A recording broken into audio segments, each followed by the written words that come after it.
কে নিষিদ্ধ হলো কে নিষিদ্ধ হলো না, এটা একটা যেমন তর্ক।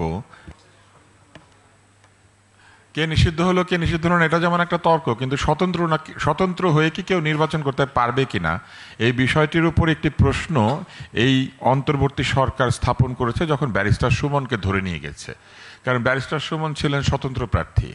এখন আপনি যখন একজন স্বতন্ত্র প্রার্থীকে বলবেন যে আপনি দোষর এবং তারপর তাকে ধরে আটকে রাখবেন, তাহলে তো বলতে হবে যে স্বতন্ত্র হলেও দোষর চিহ্নিত করা যায়। এবং যারা স্বতন্ত্র দাঁড়াবেন তারা সুমনকে দেখে ভাববেন যে তারাও ভবিষ্যতে জেলখানায় ঢুকে যেতে পারেন।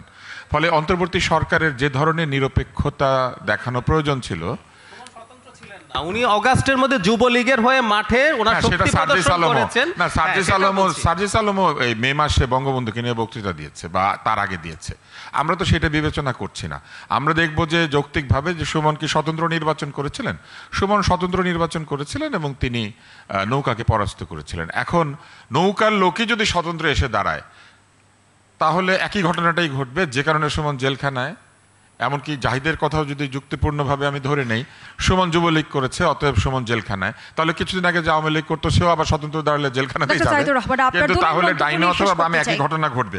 সবাই তো জোর করে একটু সময় নিয়ে নেয়। আমি অন্য জায়গাটাতে আসি, সেটা হচ্ছে যে এই ফলকার টুর্কের রিপোর্টটা আসলে খুবই, আমি বলবো যে অর্ধেক অর্ধেক পড়ে সবাই, সামনের টুকু একদল পড়ে, পেছনের টুকু একদল পড়ে। ফলকার টুকু একটা জায়গায় বলেছেন যে রিভেঞ্জ কিলিং হয়েছে, প্রতিশোধমূলক হত্যাকাণ্ড। এখন এই প্রতিশোধমূলক হত্যাকাণ্ডের বিষয়টি যদি সত্য হয়ে থাকে তাহলে বাংলাদেশের আইনে প্রতিশোধমূলক হত্যাকাণ্ড কি জায়েজ?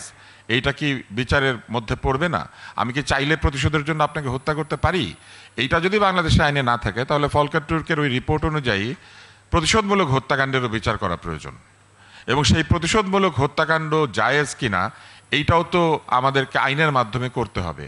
ফলে যে কোনো হত্যাকাণ্ডকে আমি মনে করি যে বিচারের আওতা আনা উচিত।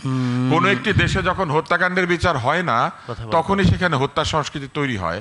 যেমন পাথর দিয়ে পিটিয়ে লোকজন মারা হচ্ছে, এর কারণ হচ্ছে শুরুতে মবকে প্রেশার গ্রুপ বলা হয়েছে যে মব হচ্ছে মানুষের ক্ষোভের বহিঃপ্রকাশ। ক্ষোভের বহিঃপ্রকাশের জন্য আপনি আইন হাতে তুলে নিতে পারেন না।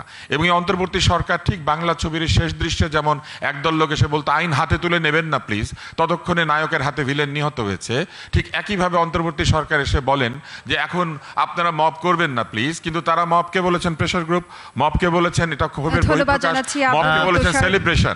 ফলে এই যে মবতান্ত্রিক সংস্কৃতি, এটা থেকে যদি বাংলাদেশকে বের করা না যায় তাহলে কিন্তু এই পরিস্থিতি চলতেই থাকবে। এক হাসিনা চলে গেছে, নতুন হাসিনা আসবেন। হাসিনাদের আসা যাওয়া আমরা বন্ধ করতে পারবো না যতক্ষণ পর্যন্ত আমরা নিজের আইনের শাসন প্রতিষ্ঠা করার জন্য নিজের আইনসঙ্গত আচরণ না করব।